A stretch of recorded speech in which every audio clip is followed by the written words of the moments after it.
عید کے بعد ایک نئے سیاسی میچ، نئے سیاسی دنگل کی تیاری کی جا رہی ہے، اور یہ سیاسی دنگل عمران خان اور ان کے مخالفین کے درمیان کھیلا جائے گا۔ ان کے مخالفین میں اس وقت جو سب سے زیادہ متحرک ہیں اور جو سب سے زیادہ آئینی طور پر بااختیار ہیں اور جو اہم کردار ادا کر رہے ہیں، وہ ہیں جناب چیف جسٹس قاضی فائز عیسیٰ صاحب۔ پچھلے دنوں انہوں نے یہ بھی کہا کہ مجھے سب سے زیادہ گالیاں پڑیں اور میں نے کچھ نہیں کیا، اور اس کے رد عمل میں جو تبصرے ہوئے سوشل میڈیا پہ وہ بڑے دلچسپ تھے،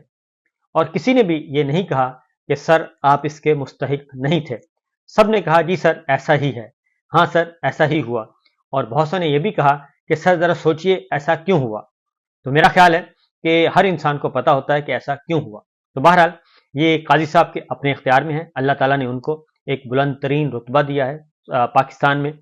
25 کروڑ کا ملک ہے، اس کے وہ چیف جسٹس ہیں، اور ان کی یہ ڈیوٹی ہے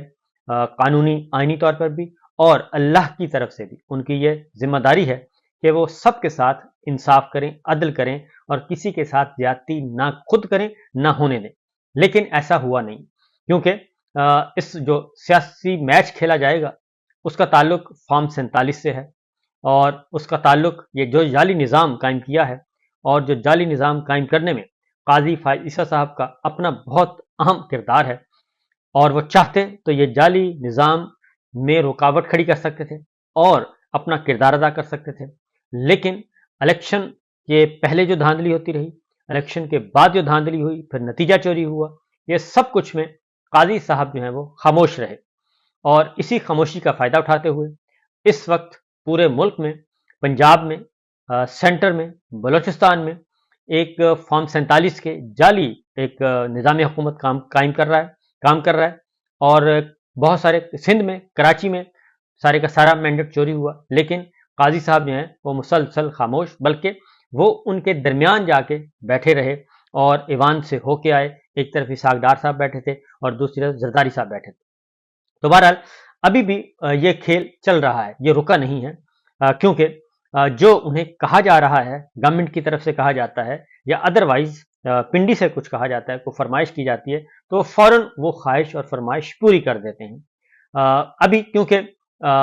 آنے والے دنوں میں جو امپورٹنٹ ہے وہ فارم 47 ہے، اور فارم 47 چیلنج ہوئے ہیں، فارم 45 والے میدان میں موجود ہیں، اور ایک اچھی خاصی تحریک جو ہے وہ شروع ہونے والی ہے۔ مولانا فضل الرحمان صاحب مسلسل متنبع کر رہے ہیں کہ یہ جو پارلیمان ہے یہ اسٹیبلشمنٹ کی تخلیق کرتا ہے، یہ پاکستان کے عوام کے ووٹوں سے منتخب پارلیمان نہیں ہے۔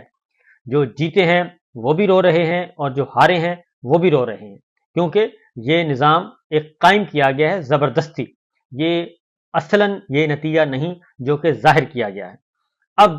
صورتحال یہ ہے کہ chief justice Sindh high court, وہ بھی ایک دبنگ چیف جسٹس تھے، وہ بھی تنگ کر رہے تھے، اور تنگ اس سینس میں کر رہے تھے کہ وہ بھی بنیادی انسانی حقوق، سیاسی آزادیاں، جمہوری آزادیاں، اس کی بات کر رہے تھے۔ اور دوسری جانب لاہور ہائی کورٹ کے چیف جسٹس ہیں ملک شہزاد، وہ بہت زیادہ اپنے آپ کو منوا رہے تھے، اپنی آئینی قوت کو، آئینی طاقت کو، اور فارم 47 کا سارا دنگل پنجاب میں ہونا ہے، اور پنجاب کی آپ کو پتا ہے کہ فارم 47 کی سرکار ہے، ٹک ٹاکر جو ہیں وہ اس وقت رول کر رہی ہیں، اور انہیں کیمرہ شوٹنگ سے ہی فرصت نہیں ملتی۔ بہرحال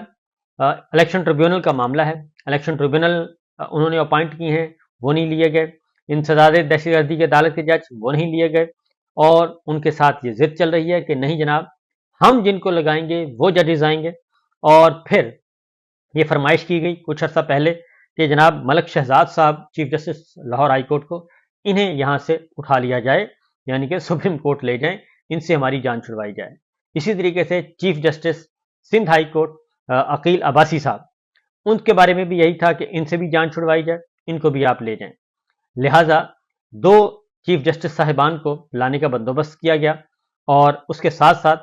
اب تیسری جو اپوائنٹمنٹ تھی وہ ہونی تھی سینئر موسٹ چیف جسٹس اسلام آباد ہائی کورٹ عامر فاروق صاحب، ان کو سپریم کورٹ میں لایا جانا تھا، لیکن انہیں نہیں لایا گیا۔ اس سے پہلے پشاور ہائی کورٹ کے چیف جسٹس ریٹائر ہو گئے، ان کو لانا تھا سپریم کورٹ میں، قاضی صاحب ان کو بھی نہیں لے کے آئے، اور سیٹیں خالی چھوڑی گئیں، ان کو بھی ریٹائر ہونے دیا گیا۔ عامر فاروق صاحب اسلام آباد میں بیٹھے ہیں، ان کو نہیں لایا جا رہا۔ Chief justice Lahore high court को इसलिए लाया जा रहा है कि अगले 2-3 महीनों में फॉर्म 47 का कट्टा खुलना है, फिर 9 मई के मामलात हैं और उसके साथ साथ दीगर मुकदमात हैं और जमानतें हो रही हैं, लेकिन उनको दोबारा गिरफ्तार किया जाता है। डॉक्टर यास्मीन राशिद हों, आलिया हमजा हों, सनम जावेद हों, उमर सरफराज चीमा हों, सेनेटर एजाज चौधरी साहब हों, मियाँ महमूद रशीद हों, ये सब इनके साथ उमर सरफराज चीमा हों और दीगर सियासी कैदी हों, इन सब के साथ ऐसा ही सलूक किया जा रहा है। अब जुडिशल कमीशन का इजलास होता है और काजी साहब बाजिद हैं, क्योंकि काजी साहब जो हैं, जो मैं आपको बता रहा हूँ कि किस तरीके से कल जुडिशल कमीशन का इजलास हुआ। इस जुडिशल कमीशन में मुख्तलिफ नामों पर गौर किया गया और chief justice Lahore high court हस्ब ख्वाहिश हस्ब फरमाइश उनको सुप्रीम कोर्ट के लिए नॉमिनेट कर दिया गया जुडिशल कमीशन ने, मलिक शहजाद साहब को, और इसी तरीके से सिंध हाई कोर्ट के चीफ जस्टिस को भी नॉमिनेट कर दिया गया। उसके बाद जूनियर जज लाहौर हाई कोर्ट से लाहौर हाई कोर्ट के जूनियर जज जो हैं उनको लाया गया जी, उनका तीसरा नाम उनका था और इस तरीके से ये सारे का सारा सिलसिला किया गया। अब इसमें जो इम्पोर्टेंट बात है वो ये है कि 5-4 से ये फैसला किया गया, 5-4 से, यानी कि 5 वोट हक में और 4 मुखालफत में आए। लेकिन जो 5 वोट हक में आए इन जजेस को सुप्रीम कोर्ट में लाने के लिए, वो सारे के सारे गवर्नमेंट के थे और गवर्नमेंट के चीफ जस्टिस काजी साहब सबसे ऊपर और उनके साथ थे वजीर कानून आजम नज़ीर तारड़ साहब, उनका वोट था। उसके साथ थे अटॉर्नी जनरल और जनाब उस्मान साहब, उनका वोट था, ये भी सरकारी और government, attorney general government, law minister government. उसके बाद पाकिस्तान बार काउंसिल,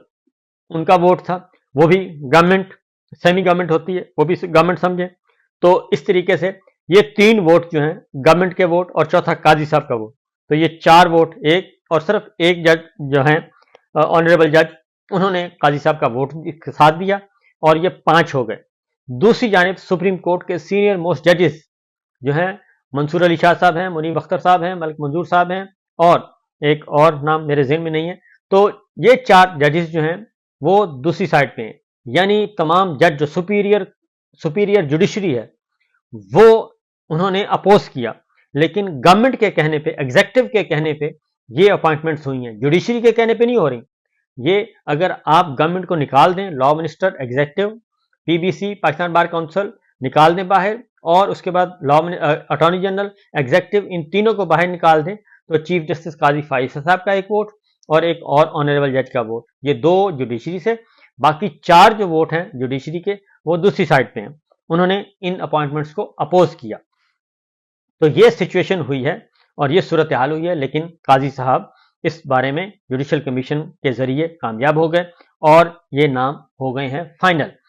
अब इसके असरात क्या मुरतब होंगे? असरात मैं आपको बता चुका हूं कि इंसदादे दहशत गर्दी की अदालतों के जज अपॉइंट होने हैं और उन्होंने 9 मई के मुकदमात सुनने हैं, नंबर 1। नंबर 2,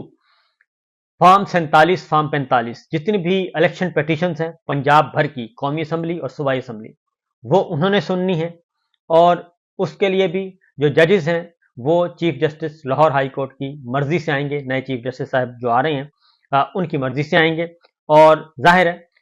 उनकी मर्जी तो नहीं चलेगी, जो अभी तक की इतलात हैं, मर्जी फिर पंजाब गवर्नमेंट की चलेगी और पंजाब गवर्नमेंट होगी, एग्जेक्टिव खुद ही अपने केसेस के लिए अपने जज अपॉइंट करेगी। तो ये काजी साहब जो हैं इस हद तक, इसीलिए काजी साहब जब कहते हैं अच्छा तो नहीं लगता, लेकिन वो फिर ओपन कोर्ट में खुद ही तस्लीम करते हैं कि सबसे ज़्यादा गालियां मुझे पड़ रही हैं। तो कल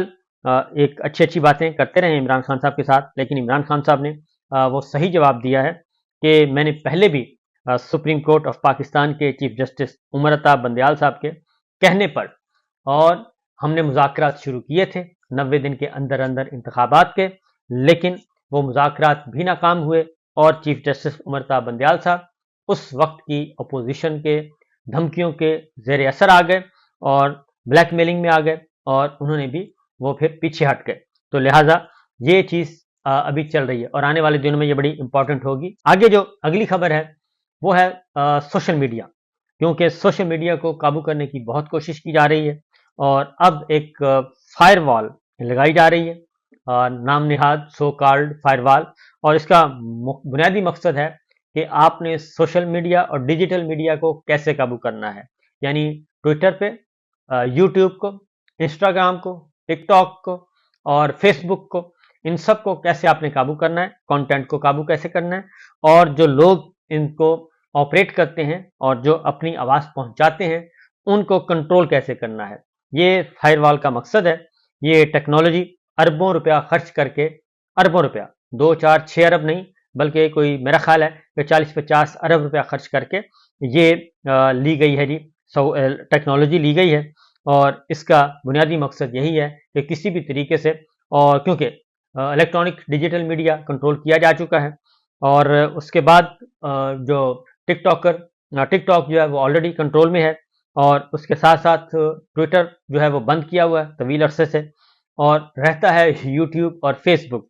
अब असल में इनका ख्याल ये है कि जो कुछ भी इस वक्त पाकिस्तान के अंदर एक तब्दीली की हवा चल रही है, आज़ादी शऊर की हवा चल रही है, और लोग जो हैं, नौजवान जो हैं, नौजवान नस्ल जमहूरियत की बात करती है, रूल ऑफ लॉ की बात कर रही है, सुप्रीमेसी ऑफ कॉन्स्टिट्यूशन की बात कर रही है,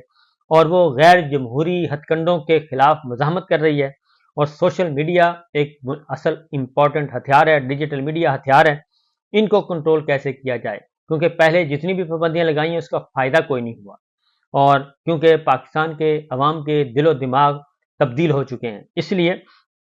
अब एक तो मीडिया और सोशल मीडिया पर पाकिस्तान तहरीक इंसाफ ने भी इस पे अपना रद्द-ए-अमल दिया है, और उन्होंने कहा है कि सोशल मीडिया पर गैर आइनी और गैर कानूनी पाबंदियों की सूरत कबूल नहीं करेंगे, और आज़ादी इजहार और शहरियों की मालूमात तक रसाई, सियासी, समाजी और जमहूरी आज़ादियों के खिलाफ रियासती यलगार की भरपूर मज़ाहमत की जाएगी। और पाकिस्तान फिलवक्त दस्तूर, जमहूर और जमहूरियत दुश्मन अनासर के शिकंजे में है। और इसके साथ साथ उन्होंने ये भी कहा है कि मुक्तदरा और उसकी कठपुतलियों की शर्मनाक वारदातों और उनके मफादात के खिलाफ इजहार व अबलाग का दस्तूरी हक इस्तेमाल करने वाले सहाफ़ी, सियासी कारकुन और शहरी बतौर ख़ास मावराए आइन व अदालत व जबर का निशाना है, और मुल्क की तारीख में आज दर्जनों सहाफ़ी और सैकड़ों सियासी कारकुन अपनी जान की सलामती के लिए खुद साख्ता जलावतनी इख्तियार करने पर मजबूर हैं। मुल्क के सफ़े अव्वल के तहकीकाती सहाफ़ी अरशद शरीफ को दयारे गैर में कत्ल किया गया, और रियासत ने आज तक किसी मुलज़म को कटहरे में ना लाकर कातिलों की मुकम्मल सरपरस्ती फराहम की।